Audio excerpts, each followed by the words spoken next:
I want to talk about what's good and bad about MLM programs from an affiliate's point of view. And of course, you're going to recognize most of this anyway. Some of you are more familiar with the deeper level items than others, but I'm just going to cover this real quick. So what always happens with an MLM program? You get burnout and attrition.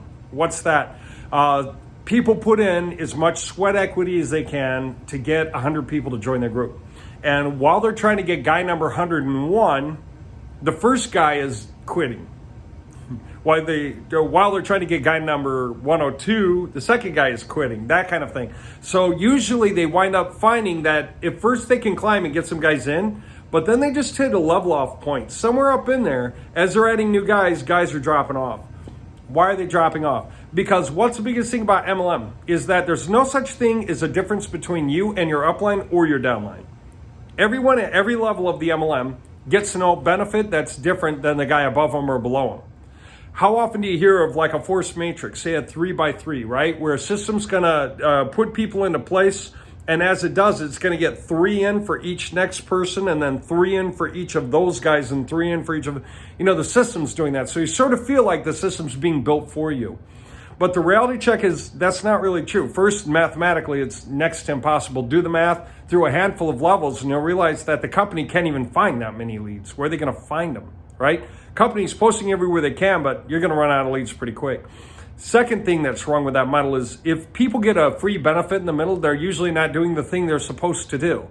They're getting a free ride, so they're not getting up and doing anything. And that means the company is just sweating harder and harder and harder and harder to make it all work. And if a company is going to have to do that, they may as well just do upfront sales and not even do the affiliate thing at all. They're splitting money with the downline who doesn't get up. Okay, that is true for you and your downline and your downline. Everyone I know wants this to happen. Okay, they want to recruit a bunch of people who recruit a bunch of people who recruit a bunch of people, and then they can quit. They can breathe. They can have fun.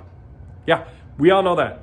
But everyone rewards themselves too early, right? They quit too soon.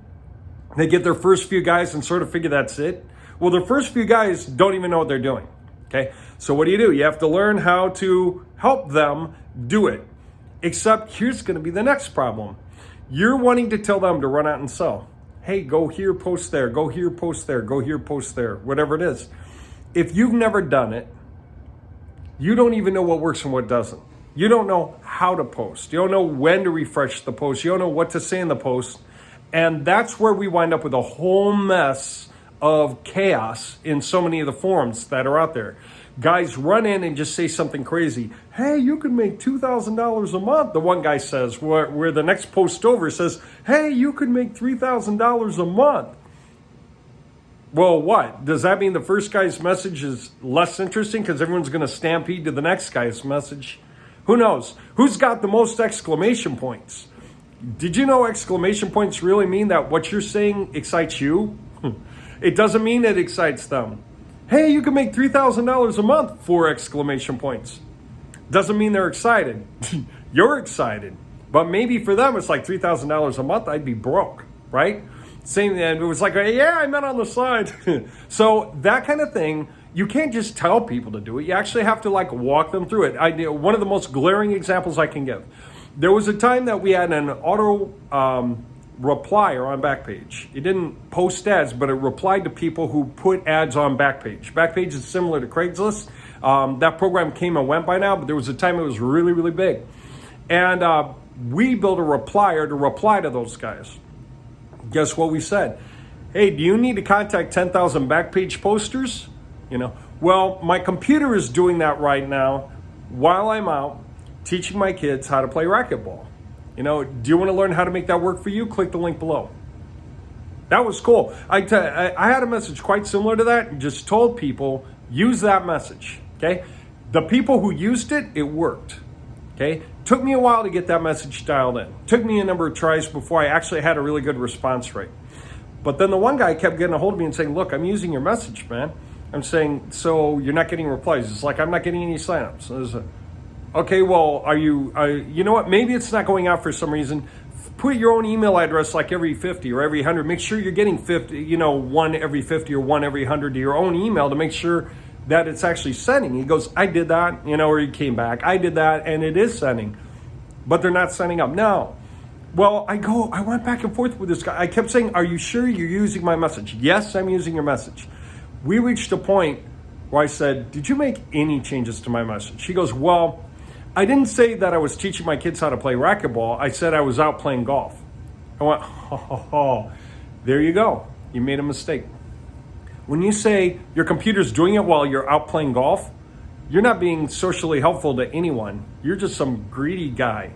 All of a sudden, you're just indulging yourself out there in the world. People don't want to hear about how you indulge yourself. They want to hear about how you can automate a process so that you can take some time to do other things for other people, your kids, your friends, your family. And when he fixed that, things worked for him. Okay. Now, how would I have known unless I was in the game, right? So the guys who are in the game know what they're doing, and the guys who are getting in the game have to learn what they're doing to be any good as a leader. Now, all of that is what you have to go through in MLM, right? So you have to get good at sharing your replicated link, basically, or maybe you buy a domain name at GoDaddy and forward it to your replicated link to kind of mask it. You can do that with forward with masking so that people don't see the replicated link. Just if you're worried that people see the replicated link, know what it is and shorten it to the domain and go straight to the front page, right? Now, there's that. So you guys know what that means. There's a slew of other things involved in that. All right, I'm 6.5 minutes into this. I'm going to break off and go to the next topic. Next topic, I'm going to talk about links for a little bit. And this will actually be new information for a number of you. It'll still maybe be some old information for some of you, but trust me, we are moving in the right direction for you guys to understand where we're headed here. Okay,